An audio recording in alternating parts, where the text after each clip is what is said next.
sepulchral cry of "Cuckoo." Since then I have been ravenless.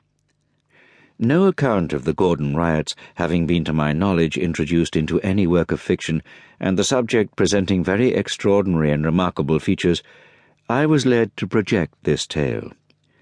It is unnecessary to say that those shameful tumults, while they reflect indelible disgrace upon the time in which they occurred, and all who had act or part in them, teach a good lesson. That what we falsely call a religious cry is easily raised by men who have no religion, and who in their daily practice set at naught the commonest principles of right and wrong. That it is begotten of intolerance and persecution, that it is senseless, besotted, inveterate, and unmerciful, all history teaches us. But perhaps we do not know it in our hearts too well to profit by even so humble an example as the No Popery riots of 1780. However imperfectly those disturbances are set forth in the following pages, they are impartially painted by one who has no sympathy with the Romish Church, though he acknowledges, as most men do, some esteemed friends among the followers of its creed. In the description of the principal outrages, reference has been had to the best authorities of that time, such as they are. The account given in this tale of all the main features of the riots is substantially correct. Mr. Dennis's allusions to the flourishing condition of his trade in those days have their foundation in truth and not in the author's fancy. Any file of old newspapers or odd volume of the Annual Register will prove this with terrible ease. Even the case of Mary Jones, dwelt upon with so much pleasure by the same character, is no effort of invention. The facts were stated exactly as they are stated here in the House of Commons.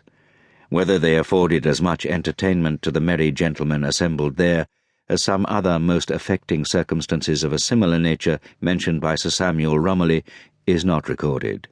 That the case of Mary Jones may speak the more emphatically for itself, I subjoin it as related by Sir William Meredith in a speech in Parliament on frequent executions made in 1777. Under this Act, the Shoplifting Act, one Mary Jones was executed, whose case I shall just mention.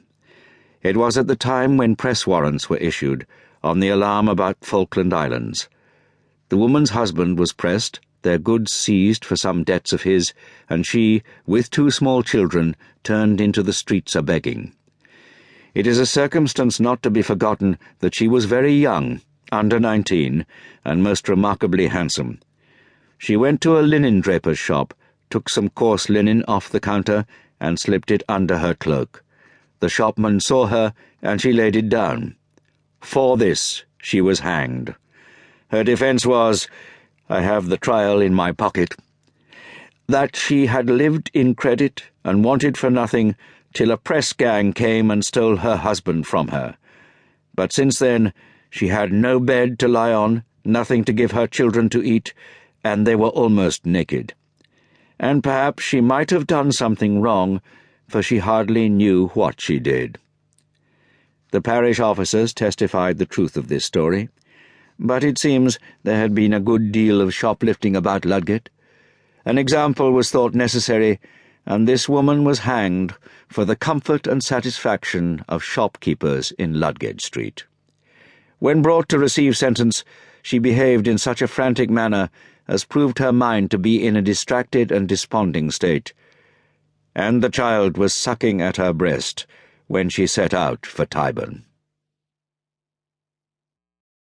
Chapter 1.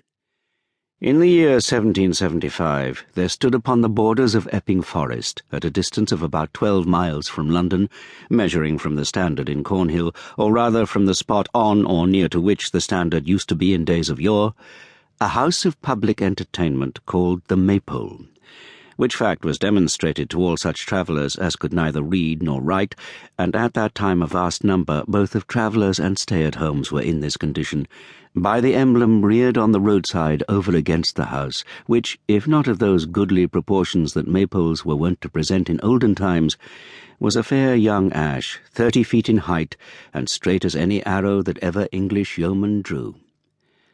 The maypole, by which term from henceforth is meant the house, and not its sign,